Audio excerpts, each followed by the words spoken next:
Well, we're joined now by Carla Sands, a former US ambassador to Denmark and Greenland and the Faroe Islands under President Trump. She joins us from Washington. Thank you very much indeed for joining us, Ambassador Sands. It's been a very eventful few days. President Trump says there's now a new framework with NATO on Arctic security. We heard the president saying yesterday the US will not use force to take Greenland.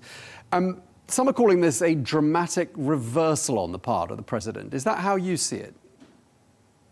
Well, none of us know the details of the deal except for President Trump and his team, and probably, the head of NATO, Mark Rutte, who's been really a hero in this negotiation. I think he's really calmed everyone down. But President Trump has been really clear about the threats to the region and the fact that Denmark just doesn't have the capacity and never will to defend or develop this region. I'm talking about Greenland and then those giant seas, the GI-UK gap, Greenland, Iceland, and the UK.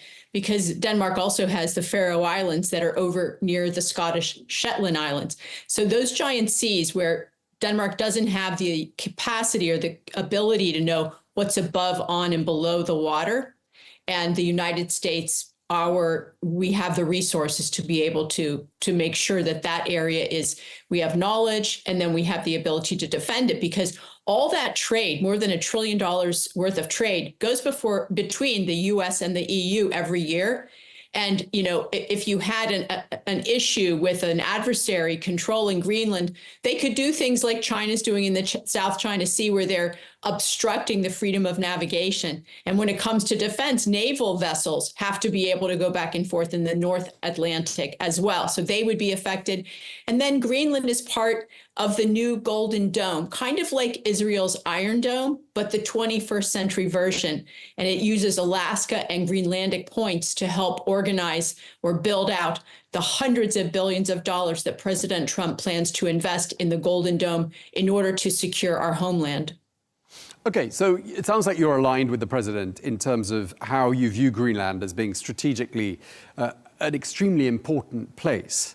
There is the 1951 Greenland Defense Agreement that I'm sure you know all about. And the United States obviously had, a number of bases at one point on Greenland. Today it has just one, the Patuxent base, which has about 200 US troops in it.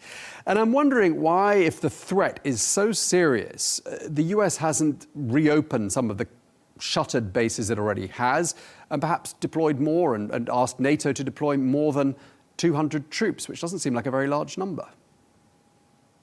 Well, there's a couple of reasons. So those are American soldiers and a few Danes up in Patuxent Space Base, and a few Greenlanders too that work there.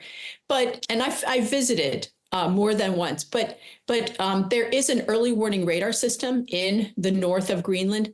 But the fact is that it's not the United States taxpayers' responsibility to invest and defend another country's sovereign territory.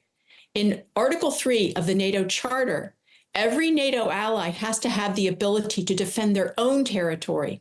And then Article 5, come to the defense of the others. So Denmark has never had the ability to defend Greenland. So they've been in violation of Article 3 of the NATO Charter from the very beginning, and have continued to, in spite of their protests. And the European NATO allies should be really excited and positive about this, because this affects their security too. Like I laid out, with naval vessels and military planes being able to pass back and forth between the US and our European NATO allies.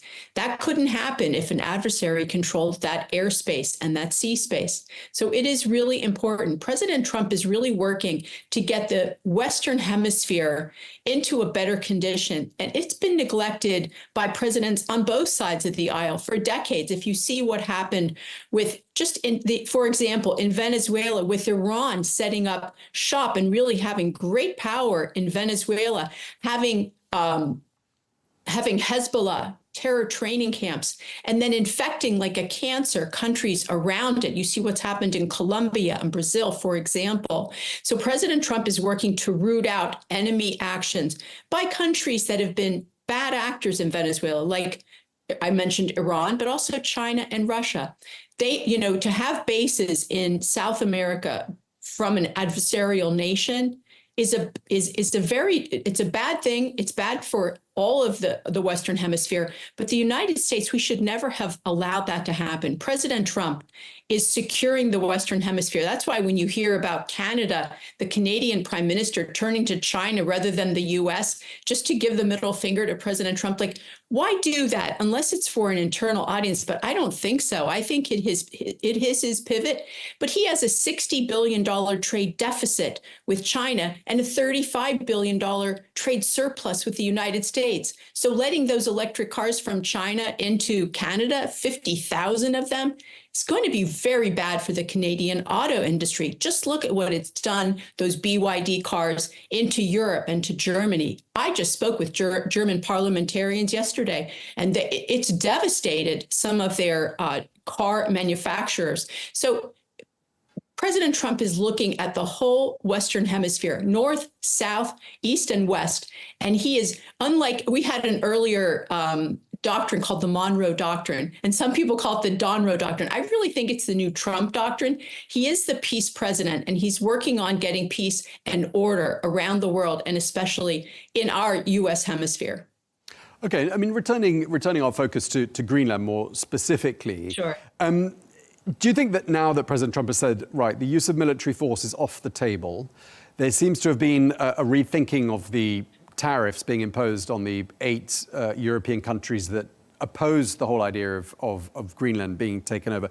Do you think that means the idea of sovereignty over Greenland has been put to one side as a whole, and that President Trump is showing all the signs of perhaps wanting to work within the existing framework that we were talking about earlier that does allow for additional bases and additional troops, whether they're American or NATO troops? Do you think that's the direction he's decided now to go in?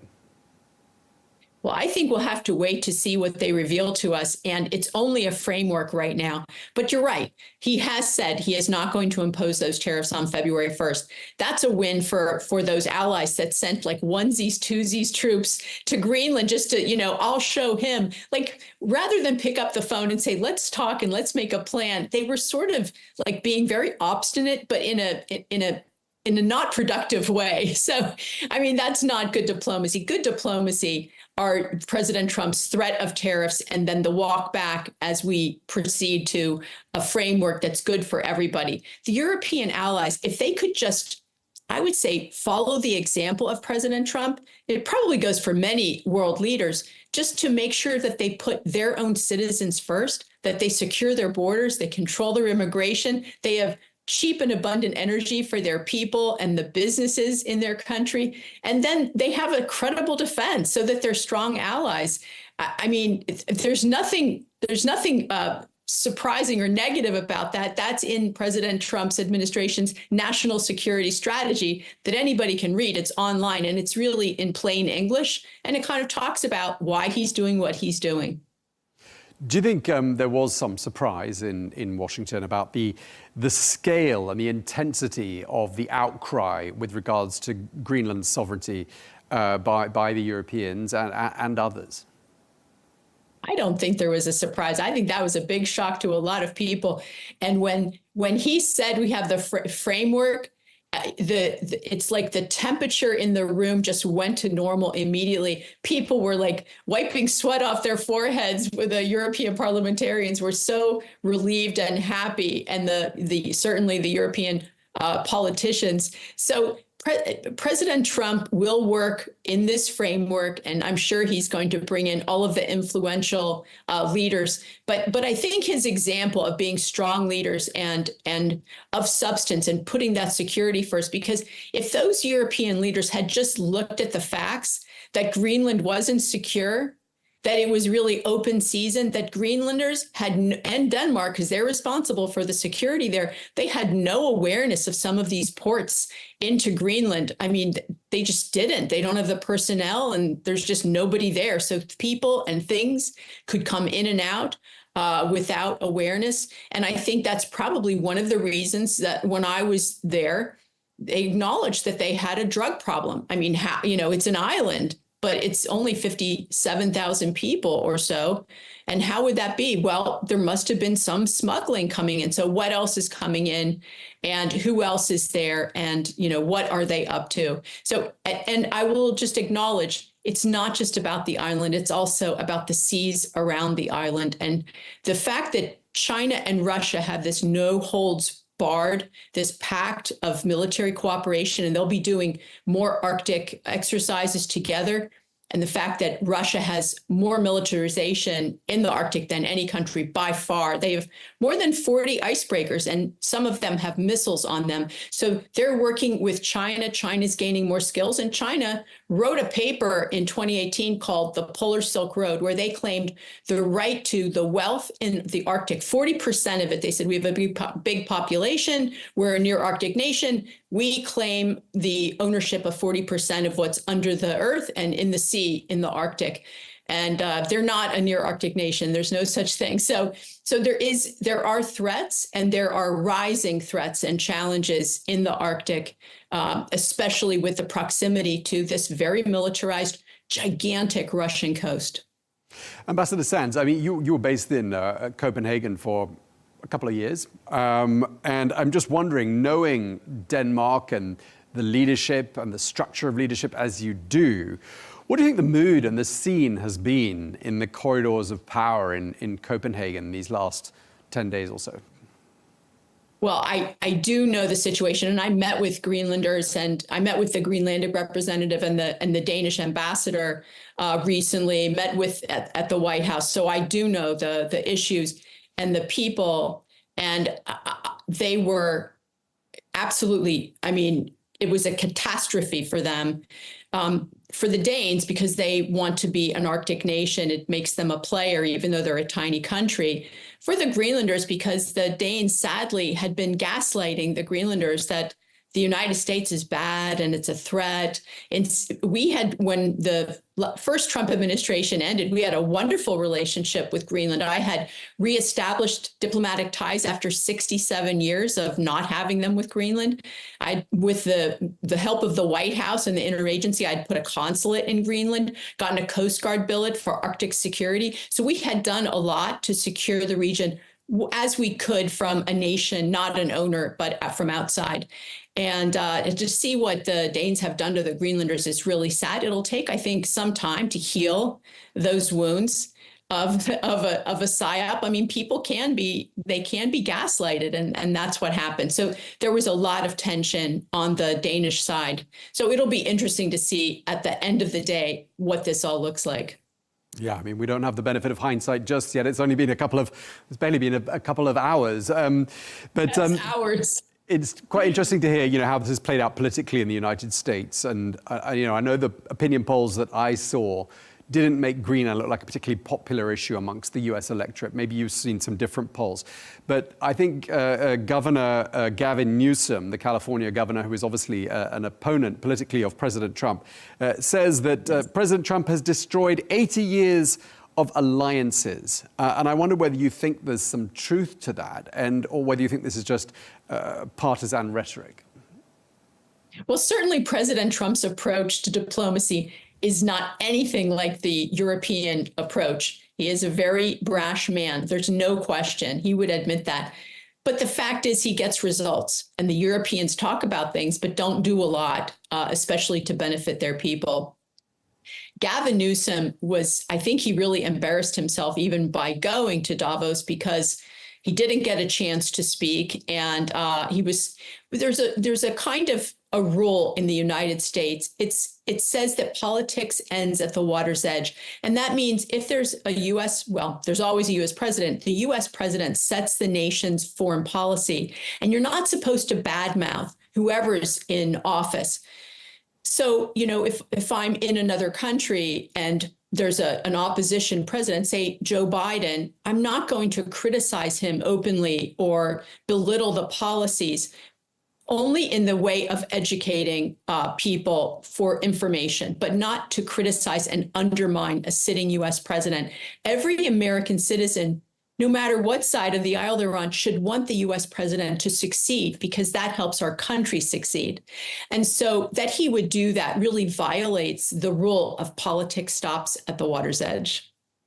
Were there audible voices within the ranks of the GOP these last few days, perhaps urging a dialing down of the rhetoric and perhaps stepping back from the brink? Because it did sound at one stage, and we spoke to a Danish MP earlier in the week who said, you know, it could very well now end up on the battlefield. We will have bloodshed. There will be soldiers killed on both sides. And he seemed extremely saddened by that whole idea. Were there voices in the GOP expressing discontent and opposition to this whole project? So just let's talk about that for a minute. Can you imagine a sitting member of parliament talking about going to war, this small country, 6 million people, with the United States, rather than their Prime Minister, Mette Frederiksen, picking up the phone and talking to the US president, who's actually talking about the issues?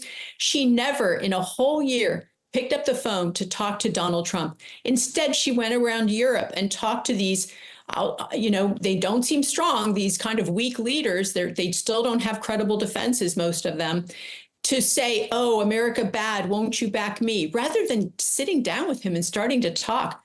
That would have been strong leadership. She's a good prime minister for Danes because they like her policy. She spends a lot on their social welfare plans, like free college, free healthcare, free childcare. They like that. And they want the money spent on themselves. So they pay high taxes. So she does a really good job internally, not so much externally. She doesn't understand, I think, foreign diplomacy very well. But now she's going to learn. The Danes, you know, they should have been talking to the United States. This is a tiny economy, a very small population, 6 million people. They're great people, and they've been great NATO allies, but they didn't know the moment. They didn't meet the moment. This was an issue that if the Europeans and Danes had looked at NATO and making NATO stronger, it makes perfect sense, as Mark Rutte said, for US to control and defend Greenland. This is very important. NATO is, for now, it's not capable of winning a war without the US. So it has to be that the US controls Greenland. The Greenlanders said to me very openly, look, if the US doesn't invest in our country, we're going to look to China because money has no color. They didn't care where the investment comes from. They only cared about investment. They want to be developed. And Denmark, in spite of being asked to build a road between two small towns in Greenland, it would be the first road between two towns. Denmark declined to build that road and fund it for the Greenlanders. So they have no interest or capacity to develop Greenland. And Greenlanders really, they were looking for that. Okay, and just lastly, Ambassador Sands, I mean, there's been some really striking rhetoric the last few days. I mean, world leaders calling each other stupid or irrelevant, things we're not necessarily used to hearing. We heard from Canada's Prime Minister, Mark Carney, saying the old order is not coming back. That's what he said at Davos. We heard the EU Commission President, Ursula von der Leyen, saying that we're going to need greater European independence, she said. Do you think we're going to have a swift return to something resembling business as usual, or do you think there's going to be some lasting damage from this chapter? Well, I think that it's a change in the order. And let me explain what I mean. The European countries, post-war, they were all very poor and devastated. The United States, our taxpayers rebuilt Europe. We invested in Europe. We didn't make them vassal states. We just did it because we're good. And then we invested in defense for them. We built NATO. We created it. We helped create the EU. And it was actually to make sure that they had energy that they needed. Flash forward, they're now in the EU trying to weaken the nation state, each nation state in Europe. But in the national security strategy that the Trump administration released in November of 2025, they explicitly state, please support the nation state and the sovereignty of each nation. Each nation's culture is precious. protect the culture, protect your rule of law, protect your citizens and your borders, protect your security, make sure you have abundant energy. I mentioned these things earlier in our discussion, but they are key because the goal of the leadership in the EU, the European Commission, is to weaken the sovereignty of these countries. And so what you hear, the noise you hear, are these leaders that are trying to oppose President Trump and his goals. They have a net zero agenda. They like the uncontrolled immigration. They're allowing it and forcing it. And that's why they fine countries like Hungary $1 million a day for keeping out illegal immigrants from cultures that don't share their values.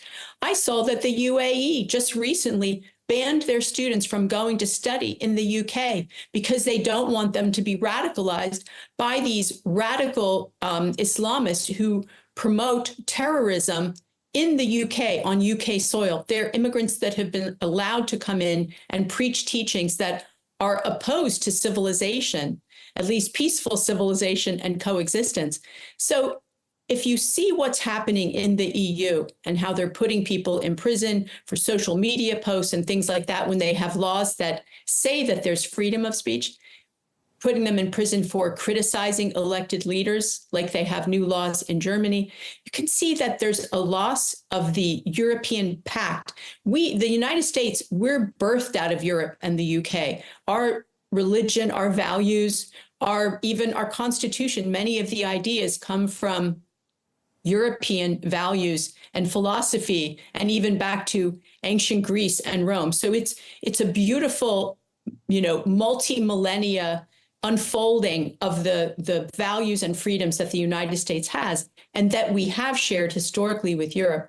The Trump administration in that national security strategy is really asking them to reinforce what we share so that they remain strong allies in the future. I think it's a love letter to Europe. So, I think that it will be healed, I hope.